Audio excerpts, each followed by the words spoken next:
geeridu waa xaq mana oga qofka waqtiga ay ku imaanayso waxaa saacado ka hor muqdisho ku geeriyootay mid ka mid ah fanaaniinta muqdisho ee ka qaybgeli lahaa showga habeenka ciida waa kee showga ay ka ballansaneed inay heese ka qaado habeenka ciida sababta geerideeda maxaa ka jira in showgii ay ka qaybgeli lahayd dhammaan la joojin doono geerida ku timid fanaanadan darteed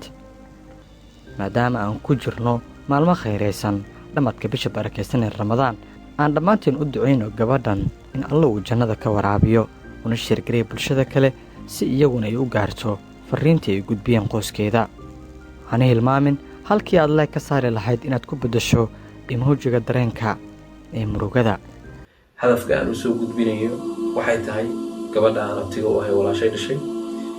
in maaragtay aad iigu ducaysaan alla waxa uu sameeyaa waxa uu doono qorshihiisana cidna ma oga gabadhan geeriyootay waa fanaanadda caanka ahayd ee munaxidigta taasi oo ka xusnayd showga ismaaciil caarka oo ah showga habeenka ciidda ee qabsan doona magaalada muqdisho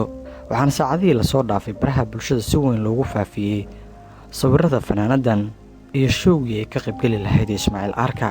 kaasi oo dad badan oo ku nool magaalada muqdisho iyo gobollada dalka isku diyaarinayaan inay ka soo muuqdaan showgaasi oo ay habeenkaasi fanaaniin badan la soo kulmaan muna daahir xasan ilaahay ha u naxariisto munaxidigta waa geeridu waa xaq qof walbana waxa weeye wuu dhimanayaa laakiin way kala xanuun badan tahay dadka qaar waxay isla dhex marayaan inay suurtagal tahay in gebi ahaanba showga hakad la geliyo sabab la xiriirta geerida ku timid munaxidigta darteed balse dooda dadka qaar ayaa iyaguna qaba in wakhtiga showga aysan dhicin musiibada degdega ah oo la haysto maalmo yar oo loogu tacsiyeyn karo showga ka hor uusanna baaqan doonin saacadaha soo socda waxaa la filayaa in fanaaniinta muqdisho ay kaamirada ka soo hor muuqan doonaan si ay murugada ula qaybsadaan qoyskii iyo helada ay ka baxday fanaanadaasi geerida gabadhan fanaanadda ah ee loo garan ogyahay munaxidigta waxay ahayd mid kadiisa xanuun badanna laguma ogeyn balse qoyskeeda ayaa baraha bulshada muuqaale ay soo geliyeen kaga hadlay qaabka ay fanaanaddu u dhimatay iyo sida kadiska ah oo ay u qorbaxday isagoo muddo ugu dul xanuunsado waa laga samri karaa qolada showga ismaaciil aarka iyo bay ku jirtay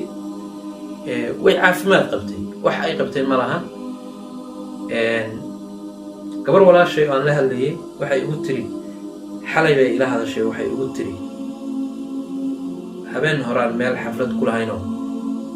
markaan ka imi madaxan xoogaa layga qabtay ilaa hadda habaryaray waan xanuunsanahay bay tiri marka hadee waxa weeye qof kastiba ma oga inta loo soo jiro inna lilaahi wa inna ilayhi raajicuun geerida degdega ah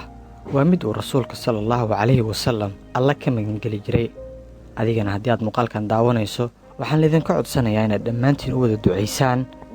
sidoo kalena aad qaadataan farriinta qoyskeeda iyo middeennaba taasi oo ah in haddii aad yuutuubar tahay aad iska daleedo dhammaan heysihii ay qaadi jirtay sidoo kale haddii ay teleefonka ugu jiraan waxaan kaa codsanaynaa inaad iska tirtirto dhammaantooda alla waxaan ka rajaynaynaa in jannada uu ka waraabiyo waxaan ka codsanayaa heesaheeda iyo inaan lasoo qaadqaadan oo maaragtay ummadda soomaaliyeed ay iska dayso qofku haddii uu dhinto in la iska daayaa fiican weliba waa maalin rabadaan waxaan leeyahay ilaahay samiriga iimaan hanaga siiyo hadalka ma doonayo inaan badiyo